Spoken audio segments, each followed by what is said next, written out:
Hey guys, in this video we're going to talk about if, else if, and then else kind of constructs. Okay, so if, else if, and then else.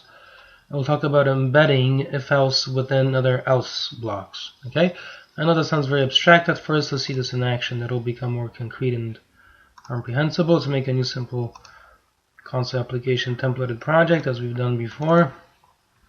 Okay, let me paste some code down below. Let's go to the construction of the code. Let me just take this code and comment it out. So what we're going to say is console.writeLine and enter string. And now you're going to say here string s equals console.readLine. Okay, so the first one is just a prompt to the user. The second one reads input from the user. Alright, next you're going to say console.writeLine, and then you're going to specify how to case the results. So you're going to either do a lowercase, U will be coding upper, and M will be code for mixed case. Mixed case is the kind that we've seen before. Next you're going to do characters E equals, so you're going to cast it to a character, console.read, close with a semicolon. Alright, so now that we have this, because C can assume different values, we are going to have a sequence of if-else kind of constructs. Okay, because C can assume different values. You can say if C equals U, like this, then you will say here console.writeLine and then S to upper. Okay, so this will simply convert the string to uppercase and display it. Okay, else if C equals like this. Okay, remember here equals means double comparison. Double equals because you're comparing. Okay, not assigning but comparing values. So the next one, if it's a lowercase, like that, then you will say console.writeLine and then S to lower, like this. So this will convert to lowercase, display. And the last case might be the mixed case, so that's just a simple else by itself.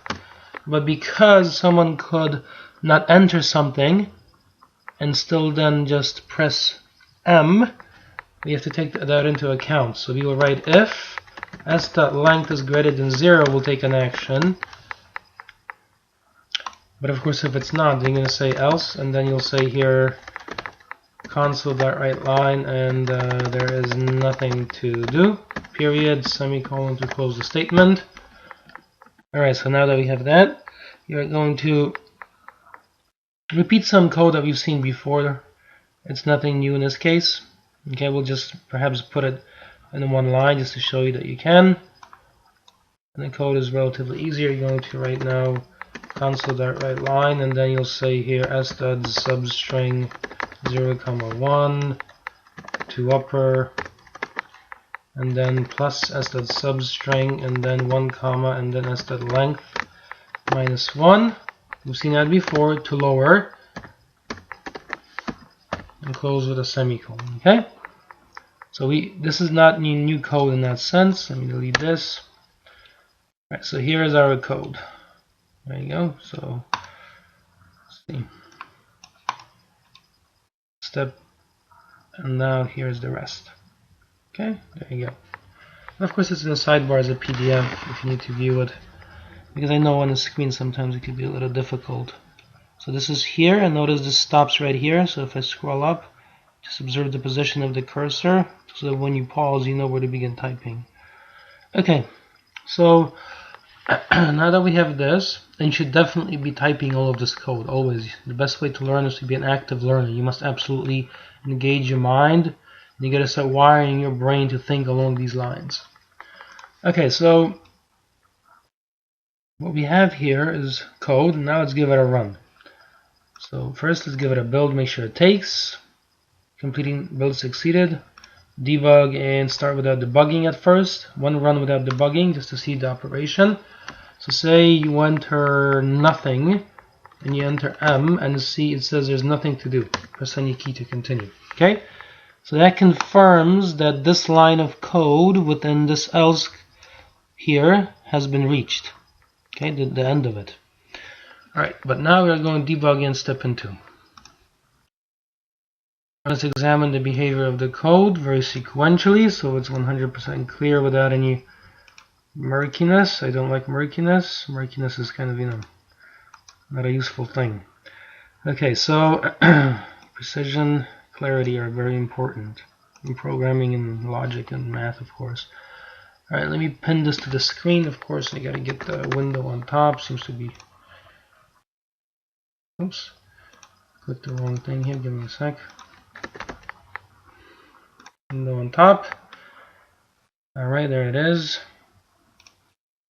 Let me bring this over here. Okay. So look very carefully now at the execution here, line by line, right? So first, main is loaded, and as you can see, the whole stack, right there, you see that? Okay, you've got this S and C in the locals window. Enter string, so some string to case somehow. Okay, some string, it doesn't really matter. Hit enter. Notice that takes us down to this line, so that will be displayed. Right, then we read a character. So in our case, we will read enter M and hit enter. Right, and notice that the letter M uppercase converts to the number 77. See? Yeah, there you go, 77. Alright, so next, to take a look, that condition will fail. Then it checks the next condition. That condition fails, and then it goes into the bottom. And as you can see, it's going to check whether the length is greater than 0. Well, right now the length is 29. That's more than 0. Okay, there you go. Here, if you hover your mouse over S, as you can see, it tells you exactly what S stores. You see some string to case somehow. So that's going to do that. That condition passes, and then it's going to step into here. It will display it in mixed case, and then step out of that, and then step out of that, and then unload the app. There you go. Okay, so that's it. What you have learned is how to use an if, else. On top of it, you learn how to embed an if else within an else block. Okay, you can get as creative as you want. There you go. So that's it. Thank you very much, and I'll see you in another video.